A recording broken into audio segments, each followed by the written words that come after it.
Hey everyone, welcome back to What's Happening in Real Estate this week. I've got Conrad Zerini right here in the house. Yeah, a broker owner, REMAX, Escarpment REMAX Niagara, one of the top 5 largest brokers in North America. No kidding, eh? And I got Brian Hogben here, Mission 35 Mortgages, better than the banks. And we're going to talk a little bit about the banks today.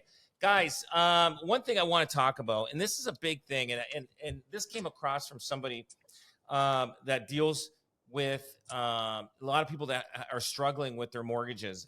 And the heading here is homeowners should not give up when falling behind in their mortgages. A lot of people give up and they end up selling their houses, and they don't realize they can actually keep it. And selling their house, like selling their house right now, and, thinking that they're going to save themselves and, because they're behind on the mortgage or whatever. And for them to get back in the market, it's even tougher.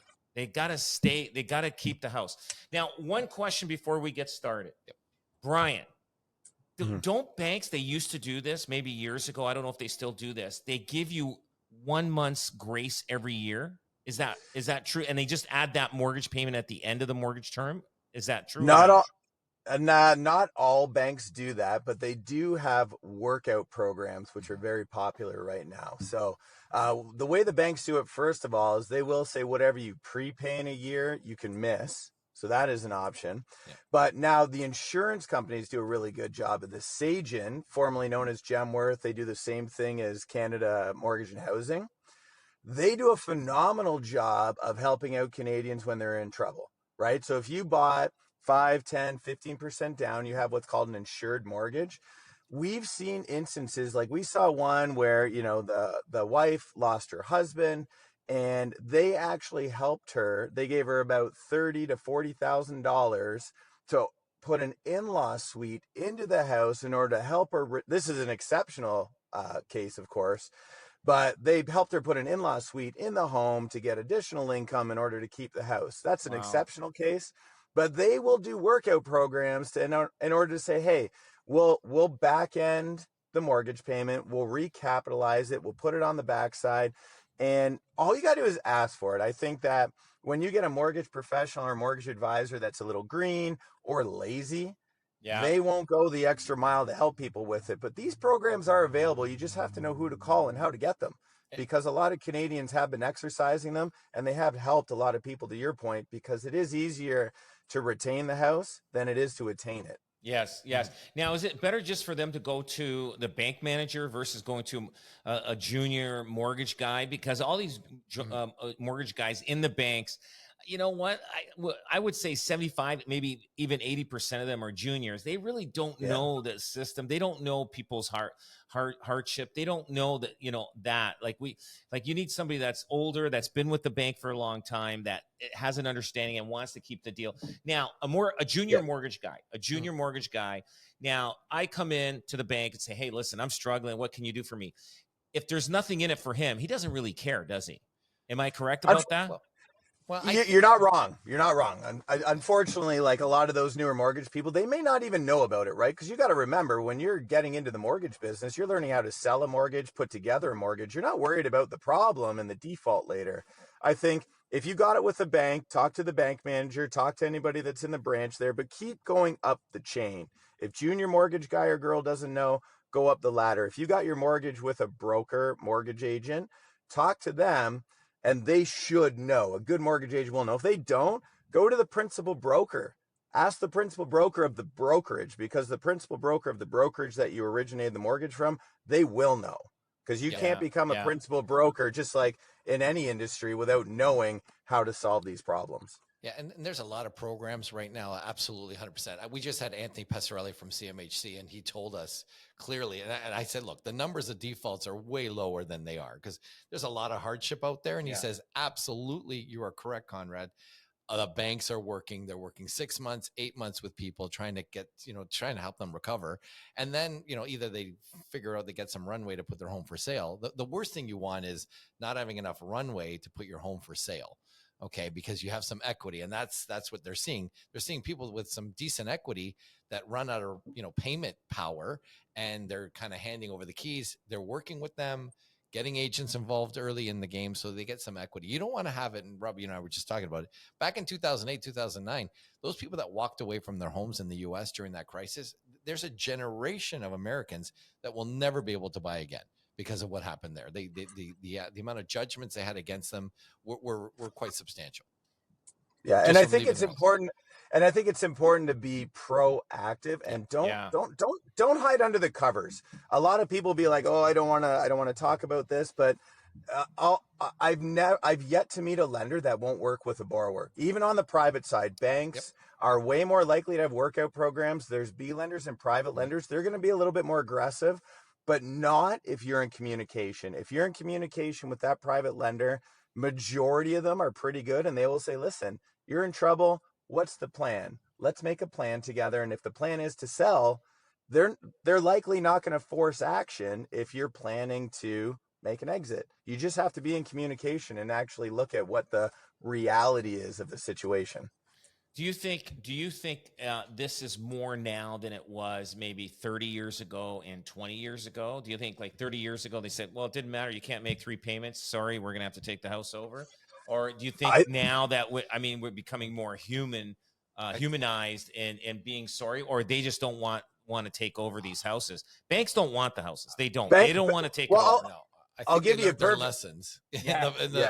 I think they learned their lesson. It's not a slam dunk, and it's a lot of effort for these banks and even the brand of the bank, like we're here to help you and that kind of thing. I think they learned their lesson. Like the 90s, I would say, was the last time. 80s, people walked away from 20%, understandable. But in the 90s, when people walked away, I think it was a huge problem for the banks and CMHC.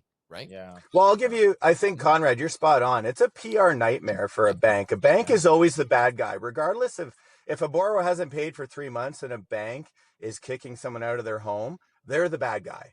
Right. And I'll give you a perfect example of how good banks are.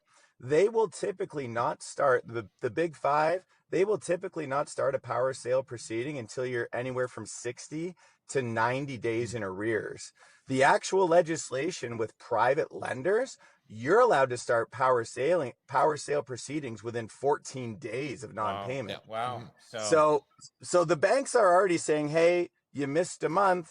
What are you going to do? Hey, you missed 2 months. This is getting serious. Whereas the private lender, you missed 14 days. Shit or get off the pot. Yeah. Do you know what I mean? They're a lot more serious with it. So I think banks do give quite a bit of grace already. Yeah. So when you're getting that letter from the bank or email or whatever, how they send it to you, don't ignore it. Just work with them. Go in and say, listen, I'm in trouble. And they'll look at your finances and they'll try to work something out. And one thing to add to that too, Rob, you're absolutely right, because the legal costs mount up the longer you delay. Yeah. Like if you would communicate with the bank, because it gets to a point where the bank says, listen, we've handed this file over to legal. Don't even talk to us anymore. Yeah. And now the lawyer is billing, and you're losing equity. So you're not doing yourself any favors by not communicating. So what happened one time with us is that we had a listing, we get an offer finally, but it went to legal. It went to the lawyer. Lawyer didn't even want to deal with it. Sorry, it's power sale. And that's sad. That's sad that lawyer did not want to deal with it because he wanted to make his money and because he knew he was going to make a lot of money, power selling that house, right? And we could have saved this guy a lot of money on legals, but no. The lawyer did not want to deal with it, and the banks did not want to deal. And I felt sorry for these people. Yeah. They really lost a lot of money, and they basically had to walk away. And there was no equity, nothing, because it was eaten up all by the legal fees and then the realtor after that. So there's like $50,000 in fees that they ended up paying. And you're right. Once it goes to legal, you're done. You're done. Yeah. Oh yeah. So. Another thing I wanted to talk about was the scandal with iPro Realty. It keeps getting bigger and bigger and bigger. So now what they're saying is they may end up. What was it, Conrad? We were talking about this earlier. They've been doing this for a long time since 2021 anyway, for sure. That we can tell. It could have been even earlier. Yeah, it was a bit of it's more than just taking trust monies. It's more of a Ponzi scheme. It was an investment scheme in real estate. Because again, I think everybody's got to be aware when you see real estate and it did so well in the 20, you know what I mean? And they thought that was going to continue on forever. And they Right. got investors involved and things like that. And people got, some people getting hurt. So there'll be more to this as time goes on. So they're looking at seizing some assets of these guys. Yeah. And, They've have to actually appeal to the courts right now saying, you know, this is how much we need to live. They've frozen all their bank accounts and there's multiple companies that they've been shuffling money to. Oh, wow. They actually had two different companies. One was called iPro Realty Inc. and the other one was called iPro Realty Limited. So they've been flopping. And Rico didn't know about one of them, like which is the Real Estate Council of Ontario, our licensing body. So they were flopping, doing a lot of stuff. So they had two trust accounts, I guess. I would imagine, yeah. Or maybe one trust account and then pretended another one. Yeah, generals, and they were flipping to other accounts, multiple accounts. Yeah, so crazy stuff. So what's happening now? There was another article in the paper indicating that even though interest rates are coming down, that's a variable rate, people aren't jumping back into the market yet. Yeah, and what is going on out there? Why are they not doing it? I'll tell you, I'm going to go back and be bold and say this is probably the best time. People are going to say, I wish I would have bought in the fall of 2025. We're seeing this calm before the storm. It's a bit of a lull. We had this great little summer, July and August. But I will tell you, and we all know there's a double cohort going to happen with the mortgages. We all know that. The people that did 3 years in 2023, okay, in 2026, they're going to do something move. You've got the 2021 people that are going to 5 years, 5 years. Yeah. But you got to remember too, the immigration, we just had CMHC, and what they're saying is there's this huge, pig in a python of immigrants here, right? Yeah. So you got to think back in 2020, there was around 200,000 immigrants. In 2021, there was 400,000 immigrants. Okay. Now these guys usually buy within 3 to 8 years. Yes. Let's say the magic number is 5 years. We've got this onslaught of landed immigrants that are going to become immigrants that are full-fledged citizens that they're going to buy. Do you know right now, there are 8.5 million landed immigrants. That's 20% of the population. These people love to buy real estate. So why would anybody wait till 2026 when this cohort of immigrants are finally, they're going to leave rental because they've done rental for the last 3 to 4 years. They're going to buy, and they usually like to buy on the ground homes, detached homes. And you're going to be 2026 waiting on the sidelines for 2026. I think is going to be a huge mistake with all the activity and what's going to happen. I believe so because I know the 90s, that was a long stretch. We didn't have as much immigration. No, we didn't. No. Interest rates were higher. And you know what? Different times. Now we've got internet. Everything's fast. Everything is lightning fast now with everything. So I do feel that like we're floating. We hit bottom with the real estate. Like it's just floating. It's just floating along the bottom right now. It's just, when is it going to start climbing again? And we know real estate, it is expensive in Canada, regardless. We just have to accept that. That's just the way Canada is right now. And I remember years ago, wasn't it Australia known as very expensive real estate? Yep. Was it? Sydney was very expensive. Sydney, it was very expensive, and they were struggling. They were struggling and it probably still is. We're going to fit into that category now. Well, the irony is it's a huge landmass. Both people don't realize how big Australia is, and Canada is a huge landmass, but our housing is so darn expensive because it costs so much to service it. So, and that brings up another point. We haven't done anything on the ground. We're at the 10-year, we're below the 10-year average in housing starts. And you're going to factor in, that's a lot of purpose-built apartments. There's still those condos. So what people and Canadians really want, they want a piece of ground. So I will tell you, and there's not enough of it. No, there's not enough of it. And it's going to drive the prices up again. Absolutely. So 2026, 2027, I don't know if I'd be waiting on the sidelines. I think rates are probably the best. And now people are talking about variable like crazy. Wouldn't you say, Brian? Yeah, actually variable, especially based on the market right now. The economists are pricing in potentially another 1 cut for sure this year, maybe another 2, right? Coming through this year, especially with the Fed that end up cutting. I also think too, it's all these little, I talked about it before with you guys too, the 1% changes, right? Rates, prices, mortgage rules. We saw the 1 million to 1.5 million happen, seems like a lifetime ago, but nobody really took advantage of it, right? So now that's available, right? You've got 30-year amortizations available now for first-time home buyers, right? So all these little things now, I think, are going to add and compound to that buyer's market that you're saying, Conrad. I think you're going to see that in 2026 We're even seeing it now a little bit, marginally right now. We're seeing our pre-approval to purchase turnover quicker.